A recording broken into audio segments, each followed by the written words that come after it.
Hi, welcome back to Everyday Behavior. My name is Mary Ann Shepard, and today we are talking about discrete trial training. So, what exactly is discrete trial training? So, discrete trial training is a specific ABA technique that breaks down components into very small, or what we call discrete components. Okay, so when we're looking at autism or some developmental disabilities, sometimes kids have a really hard time identifying exactly what it is that you're trying to teach. And so they may be focused on the wrong aspect of what it is that you're teaching, or their awareness may not be with the salient teaching component.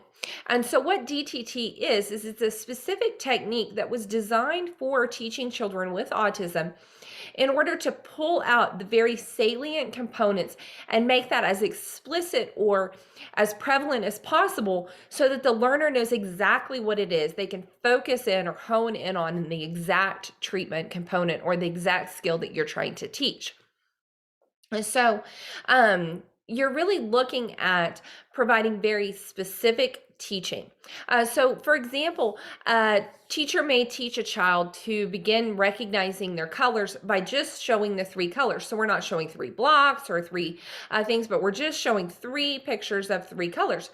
And you may be very familiar with this with basic teaching strategies, but it really pulls it out into very specific teaching components that are repeated over and over so that the child really kind of can have a lot of repeated practice with that specific skill.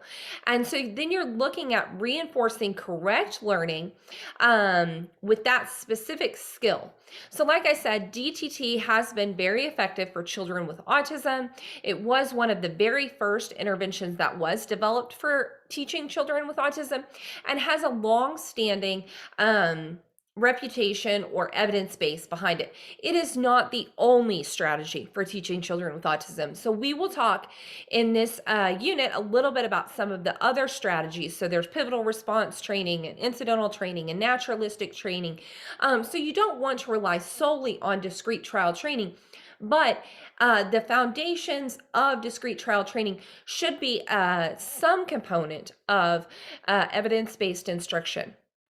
So when you're looking at discrete trial training, you start out with the antecedent. This is the instruction. When you're giving an antecedent, it should be very explicit. It should be short, and it should always be the same, and it should be repeated. Now, when we look at generalization, you're going to start generalizing your antecedent. When you're first teaching the skill to the child, you shouldn't touch the red one, or touch the red block, or touch the,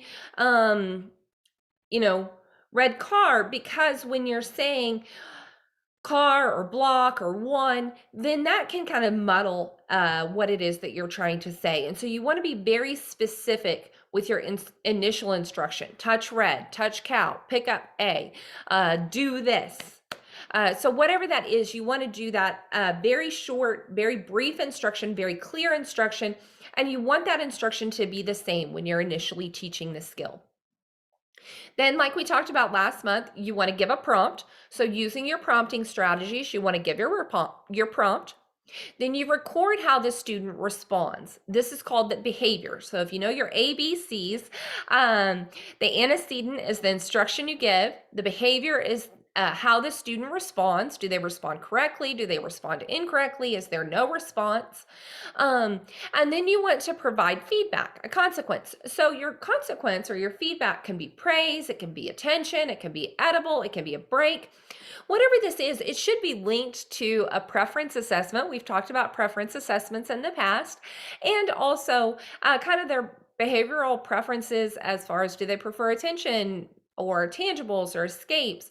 What types of preferences do they prefer? And so go back and watch that preference assessment or the prompting series to find more information on how to choose the most effective consequences or how to deliver prompts and avoid prompt dependence. So when you're trying to decide what skills to teach in DTT, you want to select your goals. So your goals, you can select these goals from any of our assessment strategies. So like we talked about in the past, the VB map, the ABLES, or any of your assessment strategies. And then you want to break those goals into discrete steps. So we're going to start teaching red. We're going to teach red airless learning, and then we're going to start fading our prompts, teaching red, and then we're going to start teaching red and green and blue. And so the student will identify with 80% accuracy one color. The student will identify with 80% accuracy, or will receptively identify with 80% accuracy three or more colors, or three colors, and then you may do five. And so you're going to build up until you have your color array: red, orange, green, blue, yellow, indigo, violet. Okay.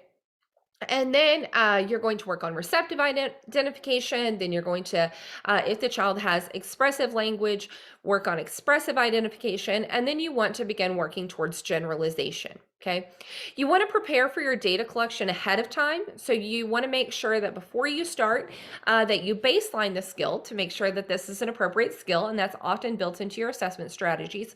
But then you want to prepare for your data collection. So prepare your data collection sheets, what your goals are, what the steps are going to be to reach that goal, and also how are you going to graph this data. Make sure before your sessions that you gather your materials. So make sure you have your data sheets. If you're doing colors or letters or whatever it is, any instructional materials that you might need, any reinforcers, make sure you have something to write with. Make sure you have something to kind of collect those things and store it. That way they're not kind of grabbing at a lot of different things, so that you have that blank slate right there in front of you, and you can just set the salient materials out in front.